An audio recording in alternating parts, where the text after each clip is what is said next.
So, back in 2019, I made a video called Things to Look Forward to in Animation or something like that, and within that video, I put Elliot from Earth off of 2 screenshots and a description because I just knew there was something special about the show. I'm so glad not to be wrong. Also, look at my Reddit.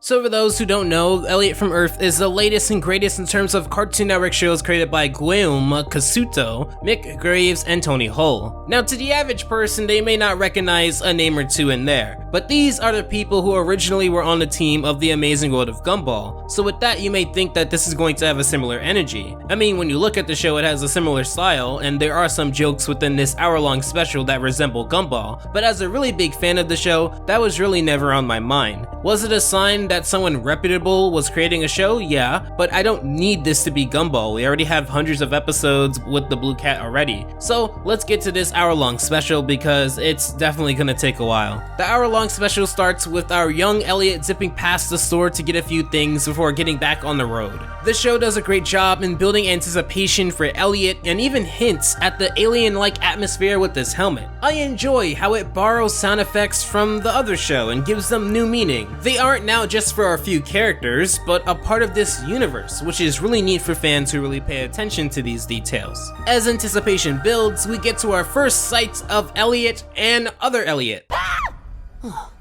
Just these, please.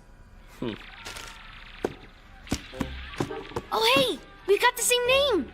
I'm Elliot too. Then charge Elliot for the milk he spilt. I already cleaned this place once today. Sorry. They build Elliot as a clumsy and naive but upbeat kid who wants to make friends quickly due to always being on the road with a single mother, who drives from place to place in order to finally be taken seriously on her discovery. In fact, the way that they build all of this is straightforward and to the point where you would really have to stretch the meanings of words to think otherwise. Unlike shows like Gumball, The Loud House, Teen Titans, where the focus of the show does not rely on one character and their perception, shows like Elliot from Earth or like Craig of the Creek or even Owl House, sometimes SpongeBob, it really does rely on the main character and how you view them if you were to watch the show. And this obstacle was easily cleared by Elliot. Over the course of watching this special, I found Elliot to be incredibly endearing. In fact, kind of the way that I did with Kid Cosmic, just on the inverted end of the personality spectrum, somewhat. Rather than being a mean, stubborn, kind of inquisitive person, Elliot is a lot more optimistic, but also laid back. I fell in love with the show and thus the character because of how his personality bounces off the weird world that he would go into. However, it's not just him, it's also his mother, Frankie, who would also be a great character that you can sink your teeth into quickly. A worried Elliot overhears his mother listening to a certain presentation that prefaces itself by talking about the miracle of life. There's tons of galaxies, stars, planets, rocks, and it seems like the universe is endless. However, we've only experienced one planet that has had optimal conditions for complex life and had it. It's the age-old question that everyone has had at some point. This rock was not formed on our planet, and yet I found it buried within sediment 65 million years old. Its lack of a fusion crust means it did not pass through our atmosphere. I believe this is evidence that intelligent life traveled to our planet at the time of the dinosaurs. Thank you, Doctor. That will be all. In fact, in her sulking in periods of doubt, she overlooks the fact that she's microwaving the rock and not the cup of coffee. Normally, you would think introducing microwaves into this rock that you would want untampered would ruin it, but as she would explain, there's no waves that seem to affect it, making it unique, special, and not of this earth. This show excels as painting her as quite desperate, taking Elliot on her journey, which does create some friction. It allows for you to see her mission but also her flaws, as this retribution that she seeks is overlaid with her tunnel vision, the inability to view anything else through a normal lens because your sense of scope is so messed up. In fact, that flaw comes together beautifully with Elliot's unfortunate but logical reason as to why he has to rush a lot of friendships. I'm taking my comics and my Stegosaurus because he said it was cool, but if he's not into dinosaurs, I got my rocket ship too and Hey, slow down. You don't have to rush things. Don't I? We never stay anywhere long enough to get to know anyone. but I think things will be different after this meeting. Besides, it's not with the usual crazies. It's with the FBI. One way of building sympathy for a character that seems to work really well if you can write it is to have goals that can be relatable and see said character struggle with those same goals that you can see yourself having, or doesn't really seem that hard to do. As a person who has moved from school to school up until high school, allegedly, I completely understand this sentiment. Plus, it seems like Elliot would take any interaction that he can get, which is why he tailored this interaction to Elliot, giving him back his Stegosaurus earlier, thus bringing up the Stegosaurus comic specifically, and also having said backup plan. He wants to lower the boundary of making friends to the point where he can do it quickly, and it makes me feel for him, because knowing that he seems to be a good person, he would naturally make friends if not for his mother's situation. But enough about that unfortunate situation, let's talk about this unfortunate situation. Oh, you got them all back in. Hey, you missed one. Let me just... No. And don't come back. That's another thing about this show, it's actually quite funny at times. Keeping my gumball comparisons to a minimum, I do appreciate that some types of humor are still transferred over into the show. Although a lot softer and not as harsh, at least for now, I do enjoy perfectly cut jokes. So earlier, if you didn't catch or notice when you saw the episode, Frankie, the mother, has a scheduled meeting with the FBI, quote unquote, these two lovely people here. And I love their dynamic. Sorry about these. It's not every day you get visited by special agents such as yourselves. Help yourself to some cookies or some cake. Thank you, ma'am, but that won't be necessary. It's just I've touched one now, and Just eat it. The people behind the show have a very good grasp on keeping the jokes flowing, as with this next joke involving said quote FBI, starts out with a very serious tone. You see the both of them and see that at least 1.5 of them mean business. Combine that with the fact that Frankie is taking this very seriously, and when they pull the rug from under you by showing you that this FBI isn't exactly what she thought it was, and it had more to do with felines, she kicks them out faster than Mega Man Fully Charged on the Cartoon Network schedule. All of these characters have a distinct, easy to follow personality, which isn't always exactly the case. I remember It's Pony, for example. As much as I like that show, their personalities were quite gray in the beginning, and they had to find their footing, whereas here, even the minor characters are written in a way that makes them strong and consistent right out of the gate. However, with both Frankie and Elliot down and out, Frankie discusses that things will be better at the next spot. There's another impact crater about a day's drive away that I think... So we're moving. Again. Well, yeah. I mean, Mom, how am I ever gonna make friends if this thing means we're going to be moving every 5 minutes? Honey, maybe you're right. Although a charming and humorous first part, it does dive into building the struggles that these characters go through very well. I empathize deeper with Elliot given that his I want to make friends conflict actually has depth. It has a reason, it has a barrier, it has internal and external variables, and it has changed the way that he socializes. As we would see later in the special, it would push Elliot to take more risks, given that he's rarely in the same space to really weigh any actual consequences, and that's a really cool trait to have. They nearly decide to pack it up before pressing onto the rock, thus creating this out-of-Earth experience, so to call it, where the rock scans them, scans the surroundings, and tries to find power. Oh, and it talks, kind of annoyingly I may add. If there's any point where my skepticism would crawl in though, it would be here. You're telling me that they've been all over the map, and Frankie has even accidentally microwaved this thing, testing it multiple times, but they've never applied pressure to it? Or is it that both Frankie and Elliot touched it? Either way, whatever the action that prompted this, I'm 200% sure that they have done it before. Either who, they decide to follow this power source that brings them to the only other place that we've been at so far, this store. With some funny moments in between, I found this part to really shine in on Elliot's character quite a bit. Running? That was your plan? Oh, hey, there's a talking space rock on your roof if you want to come see. Elliot, come on! See you around. So despite seeing something so rare that no one in the world, especially the science world, believes you, Elliot still wants to share said experience with someone else, up here. And it's all because of the fact that he wants to make a friend. That is how bad this man wants friends. And that's not a knock on him, he seems like a friendly enough dude, but the fact that he's stopping this magic alien experience to offer to share it with someone else tells me what I need to know about Elliot. So if you haven't seen a trailer, some of these visuals should seem very similar. For those who haven't, they pause helpless and caged the weight of this decision. Should they hop through? They have no idea what's on the other side, and if there even is another side. However, Elliot seems insistent on pushing through because why not? No one believed that this rock was out of this world, so let's go and see what the rock has been hiding all of this time. All this time that Frankie was ridiculed or not taken seriously, why would you not go through the portal and have a first-hand experience of what you've been trying to investigate? Surely a geologist like her shouldn't have that much of a booked and busy schedule, right? Also, the music here is pretty good. It has that magical uplifting feeling. It's not Steven Universe, but it has that soundscape that achieves a similar feel and vibe. Come on! Elliot, wait! We can't just go. Leave Earth. We don't know anything about that thing. How it got here? Who sent it? Where it's gonna take us? Exactly!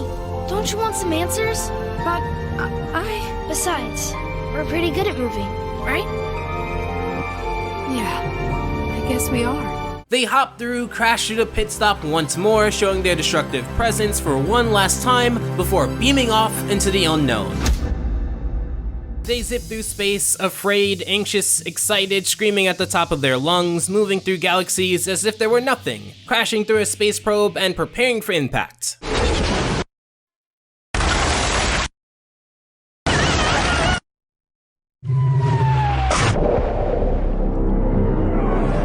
A little unorthodox for a cartoon, at least in my experience, but the sound direction here is interesting. I'm sure they do this in movies often, but for animated shows, I'd be hard-pressed to find a lot of shows that highlight when they put attention to detail with sound. The only other show in recent memory that did something like that was Primal, which is ironic given this part of the 4-part special. Welcome to part 2, which starts off with the head scratcher. So you remember earlier when the space rock was activated and it rushed off, it did that to gain power. So this space rock has the ability to supercharge itself with enough power to zip through galaxies, but didn't have enough power to get to where it was going? I mean, it would make sense if it can go like 30 galaxies but the destination was 40, but even then, given what we would go on to know about this rock, that rock has been on Earth for a long time, yet it had enough energy in its reserves to find more energy. Couldn't it do that exact same thing here? If you can zip through galaxies, I think it would be reasonable to have backup power reserves for emergencies. Come on, even the latest iPhones do this. They get out of the lake to observe the planet, and for me, this is like Spore or Stellaris or Space Frontier, which is a very underrated game on Roblox, by the way,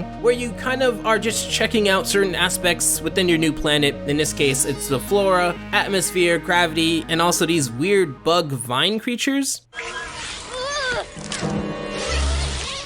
Maybe we should get moving. Yeah. Mom, I'm 11. We don't need to hold hands in public. Elliot, I'm 36, and we're on an alien planet. It's for my benefit, not yours. This special kind of slows down here to allow for Elliot and Frankie to not rush past the fact that they are on another planet. Even though this is fiction, these characters aren't aware of that, so as you would in real life, you'd probably spend a lot of time being cautious, slowing down, really taking everything in, and second-guessing a lot. It's a novel experience and they treat it as one, so I don't mind if it drags a bit, especially given that it's 4 parts, so if there were any time to really soak in the new surroundings, why not during the beginning of when they crash land? It also just gives you, the viewer, some time to really appreciate the level of effort that they put into backgrounds. I know I've talked a lot about the animation, the music, the character design, but the backgrounds of Elliot look amazing, and we're not even in the futuristic parts yet. Their grasp of the nature elements throughout this second part makes me a bit sad that we actually leave this spot ultimately when it comes to this 4-part special. Frankie and Elliot do meet animals though, and by animals I mean a talking frog that is electric and something a bit bigger.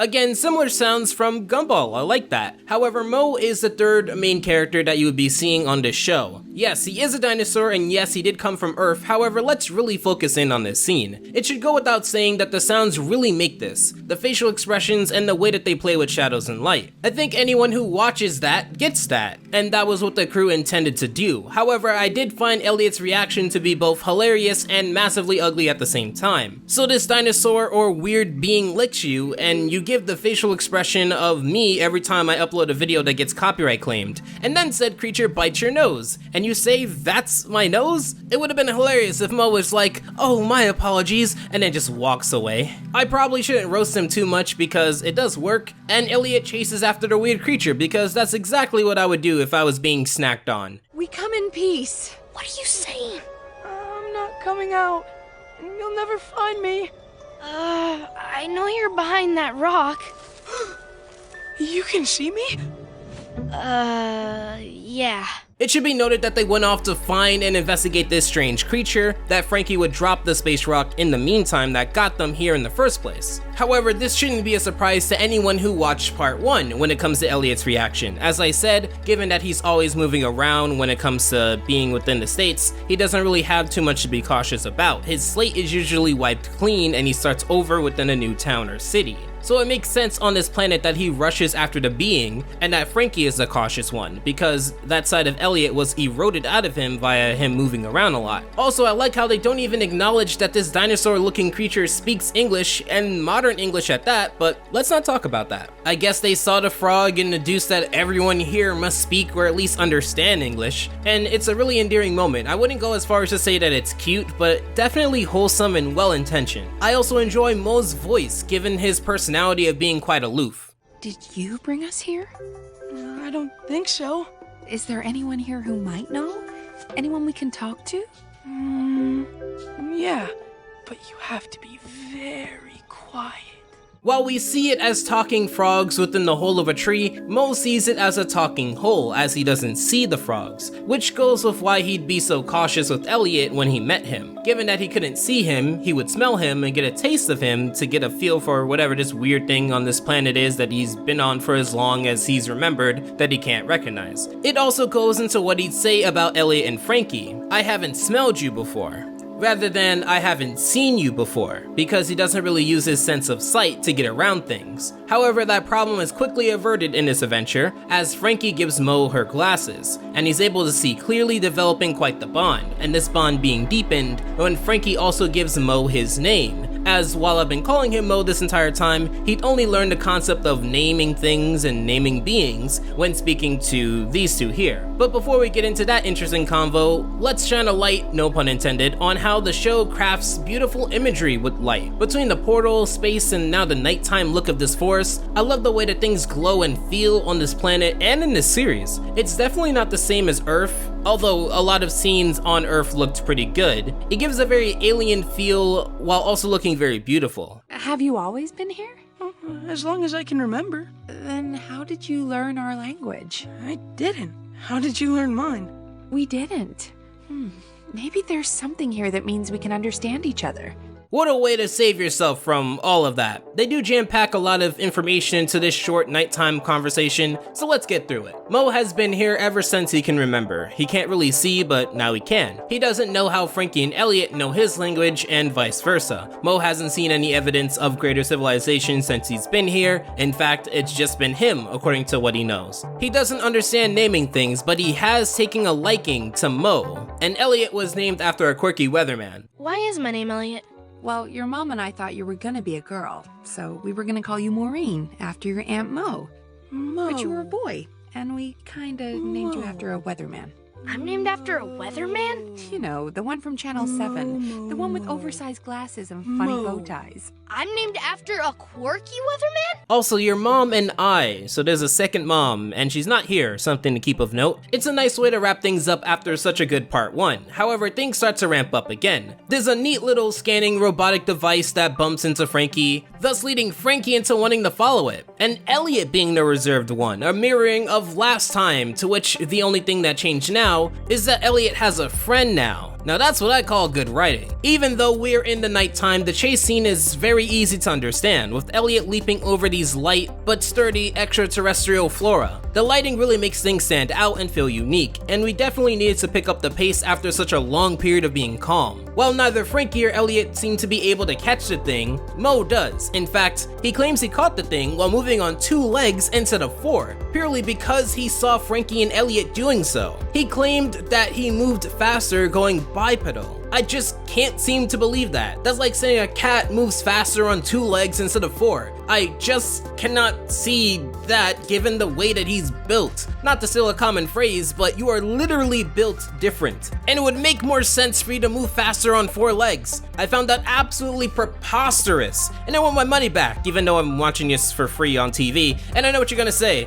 Oh, that's rich coming from you, panda guy walking on 2 legs. Well, first of all, have you ever seen my legs in a video? Exactly, go check. Second of all, even if I were bipedal, not confirming or denying anything, I would imagine if I spent my life on all 4s that I couldn't just get on 2s and be Usain Bolt within a minute. I'd probably be very slow, because it's a new experience. However, getting back to the action, they investigate the critter to find out that it is named RUR-20, and it is attempting to escape. However, that's the least of their worries at the moment. What is going on?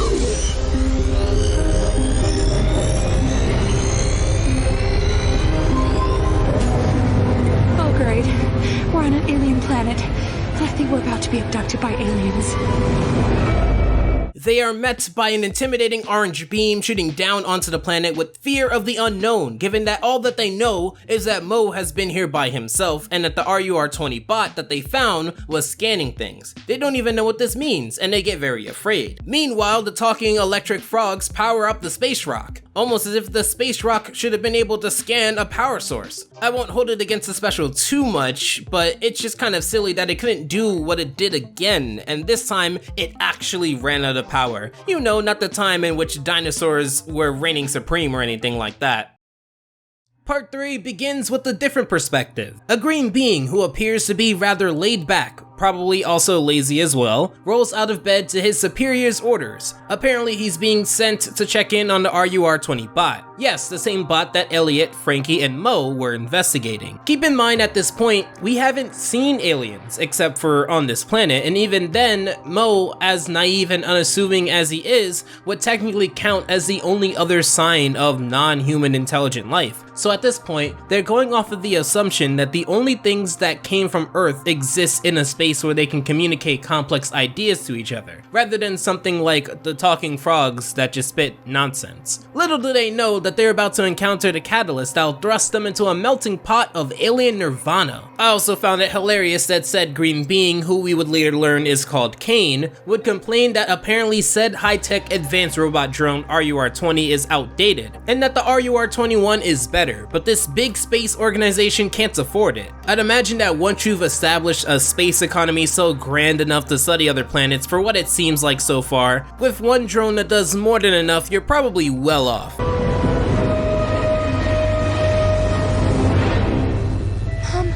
It's a spaceman. An actual spaceman. Yeah, and he's fast asleep.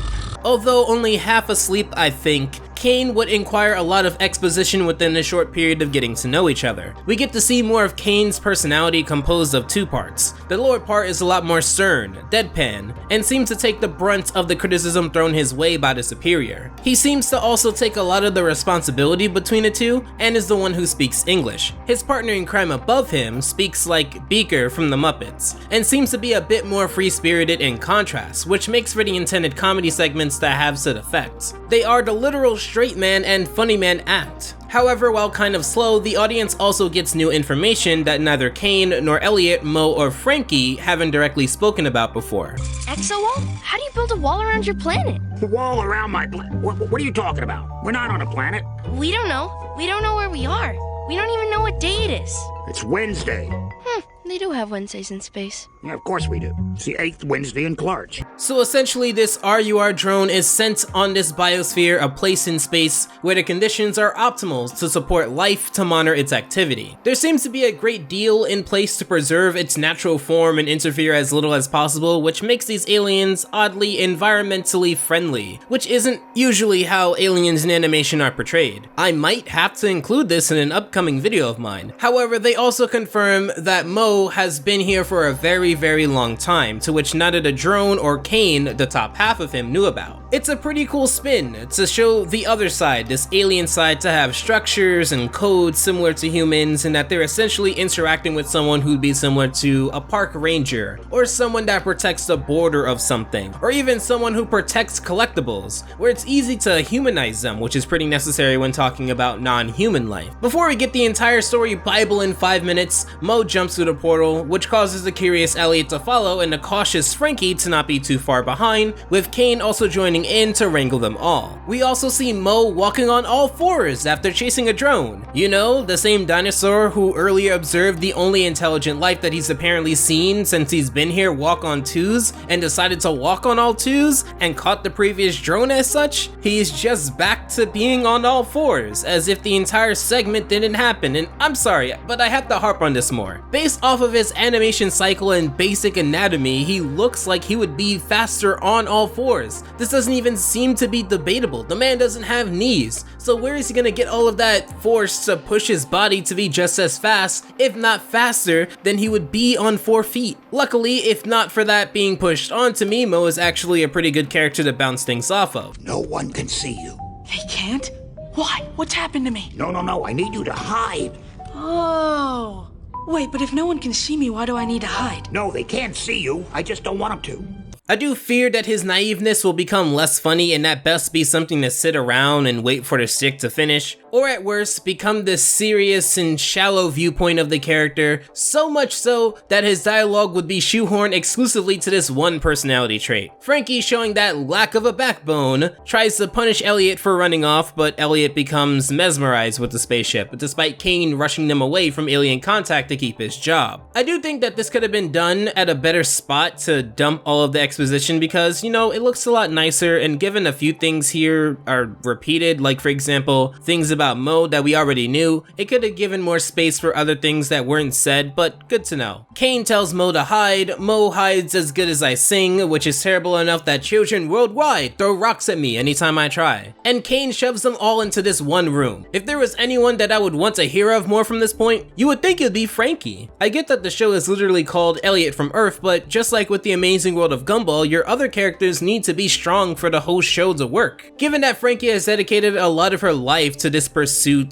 to the point of sacrificing a conventional childhood for her son at the constant risk of public ridicule, you would think that she'd be more than just awestruck. Obviously not a scientist here, but I feel like if I were and I dedicated a bunch of my time to this grand theory that no one believed me on, and I get thrusted into a world that revolves around that theory, I'd have more to do than to just gawk and follow my child. I mean, she is a geologist, sure, but I'm also going out on a limb and saying that based off of her scientific presentation that she's a logical thinker and probably isn't too far from the perpetually curious tree as her son Elliot. And the show would have benefited a lot more from getting her side, given that she's a catalyst for all of this happening. Mo, you're from Earth too. You are a dinosaur. I am? Yeah, but how did you get here? I don't know. Wait, does that mean there are other me's on your planet?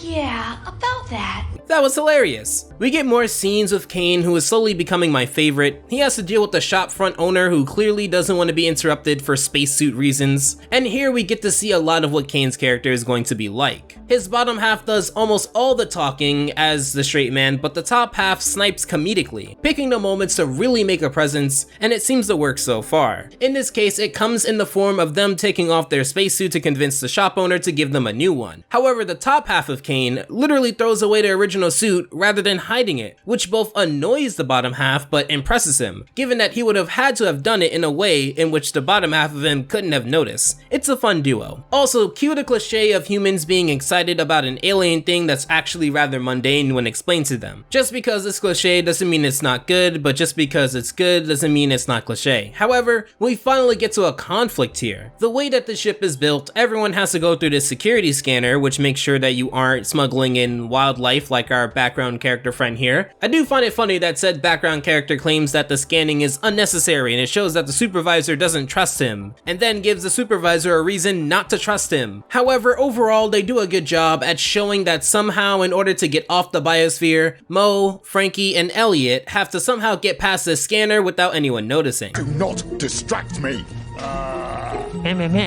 What? You think he's got nice hair? You do? You like my hair? What? Yes? What specifically do you like about it? I like the, volume. That's most kind of you. I did it differently today, and nobody else has commented on it. Although the bottom half of Kane didn't get the job done, the top compliments his hair, and said hair that you don't really see in this shot makes this all the more hilarious. It's even more funny when throughout part 3 they have built up the supervisor to be this no-nonsense sort of guy who wants everyone to be on their best behavior, when all he wanted was a compliment on his hair that he did differently today. Like I said, both sides of Kane do a really good job at distinguishing their character and being entertaining in the process. I enjoy the reaction of the bottom half, who feels incredibly awkward by the compliment given by the top half. However, given that it works, all the trio now has to do is go through the elevator and go into the city. They try to bring up that given that they're from Earth, they have no idea what to do once they leave this ship and enter the city. It's not like they've established a life there. However, I will say, there is an advantage here over other characters because these characters we've seen are consistently on the road, so it's not like they have a consistent home. They are used to being in new places. However, still, alien planet, they spend the last few moments building up the grand reveal of this massive alien city.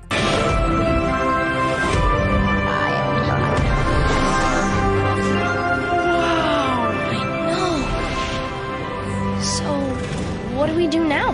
I have no idea, kiddo. I don't know indeed. If part 1 was about establishing Frankie and Elliot, and part 2 was about Mo, and part 3 being about their interactions alongside Kane, then part 4 establishes the environment that they are in, the Centrium. Here is where you can see a lot of similarities as with Elmore, the main setting that Gumball occupies.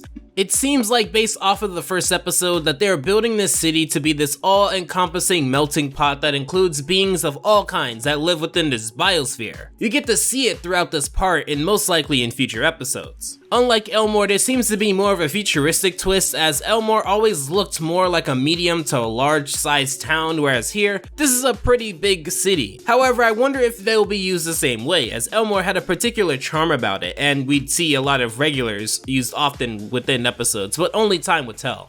They start off with showing these two citizens talking about this weird addition to their neighborhood, going over to interrogate their louder, filthier neighbor. Is that yours? What? That! What? That! Speak up! Can't hear you over the music! Do you think you can turn it down a little? Dad talks the husband down while he's trying to lay his eggs! Huh? Hey, why'd you put that there? I enjoy the blue guy's lip syncing, if you can even call it that. It's like this robotic waveform sort of deal, which looks really cool. They establish a simple dynamic between the three, and the big reveal, all of this is actually really small compared to Elliot's foot, the catalyst to their bickering.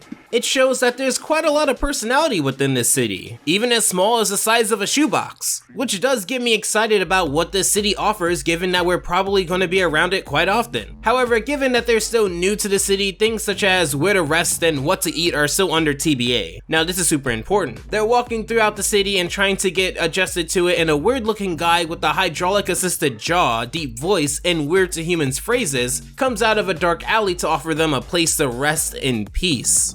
Frankie understandably pushes Elliot out of harm's way and passes on the offer. Elliot, being a kid and skeptical, doesn't understand why Frankie might not be so eager to jump on the offer of a random guy in an alleyway, and connects it to thinking about if this situation would have happened on Earth, you might not want to take up on any offer you get, because more often than not, it's probably not an offer that you would benefit from. However, this same Frankie would be perfectly fine with taking the shelter of an old lady that is specifically inviting them under the premise of not ever hearing their voices before, thus giving them a newcomer hospitality. However, this same skeptical Frankie wouldn't bat an eye at this. These sculptures are so detailed. Who are they of? Oh, it's everyone I've ever encountered, preserved for all time, then carefully mounted. You sculpted all these? Something like that, yes, my dear. So, where are you from, far or near? Wait, doesn't that look like the psh guy from the alley? Where am my manners. It's time for that tea. But I'll need a wee hand, so just follow me. No, I'm alright. Thanks. So scientist, albeit geologist, Mom doesn't seem to have a shard of skepticism throughout this entire encounter here. That guy in the alleyway? Creepy and up to no good. This old lady? She rhymes and she gave us a place to stay. She can't be all that bad. Now, if we're going off of that logic, then fine. Old ladies generally seem to be a little bit more inviting than creepy dudes in alleyways. But the idea that Frankie, the mother who's trying to be protective, would wave off the weirdness of everyone this old lady has encountered being sculpted down to the finest detail makes her look really dumb. By the way, it's not the fact that she doesn't fall for it, but more so the fact that she doesn't have a single bit of skepticism. Like, if she was at least a little hesitant somewhere here, that would have been fine, but she does deem it as a hobby. Now, I am not a mother, but let's all pretend to be for a second. You have a son that you love very much, and you're in a weird part of town. You enter someone's home, and you may think that this is a kind person, but then you find out that they've made wooden sculptures of everyone that they've met down to the finest detail all around the house. You're telling me you wouldn't be weirded out by the possibility of an elderly stranger making a sculpture of your kid to the finest detail? Not even a tiny bit? You would just call him a slightly eccentric person and move on? Ridiculous. Mo, be careful around those. Remember, look, but don't touch. Okay. Are you alright?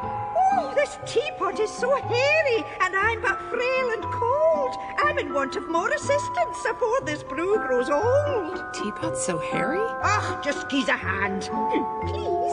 Coming. I have to be some type of evil because the sound effect of Elliot getting obliterated off camera is probably the funniest thing within this 4-part series. Like, imagine if it cuts to the credits after the noise and the show was done and it's just like this PSA on child safety, even in outer space. However, because main character, Elliot will be just fine. So let's kind of unpack what's about to happen. Frankie tells Mo that he should look but don't touch. And then the opposite happens, where he touches but doesn't look. And you know what? That's actually just fine, given that unlike a certain Hartman school, they don't rely on this for everything, and I wouldn't call Mo an idiot, far from it. However, the sweet old lady obviously was not, and it was a ruse that captured a trio and consumed them. Elliot, what's happened to you?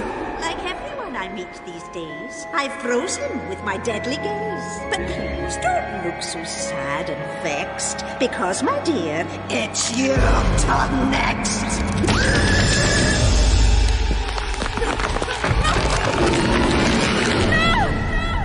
Now, for what it's worth, this is a pretty creative little villain here, with the big reveal and the way that it's gone about. It does make Frankie look like the biggest fool, but maybe Frankie is walking so that Mo can fly, which is a terrible pun. Not because it wasn't funny, but because it reminded me that Mo started walking on all fours again after apparently being the fastest he's ever been on all twos, and never bringing up that aspect again. Regardless of that little inconsistency, Mo ends up actually being a well-needed partner to this party, as unlike Elliot's well-meaning, calm, but curious attitude, and Frankie's curious and motherly demeanor, Mo's naivety through his binary decisions are what makes him unique to this trio, and I say binary because he often seems to take one base level idea and stick to it no matter what. In this case, because Frankie told him to look but not touch, which he erroneously took as touch but don't look, Frankie told him to do that, and he no longer will look through his eyes until Frankie specifically tells him to stop doing that. It's literally like on and off with him. There is no gray area with this way of thinking. I'm not sure if that's because he's a dinosaur or not. This obviously means that said old lady can't really do her freezing glare because Mo can't see her. However, through holding the ice part of an astronaut-like being, Mo pulls an Uno reverse. I don't care! Just stay where you are and open your eyes! But I'm not supposed to do anything else! Just get away from me!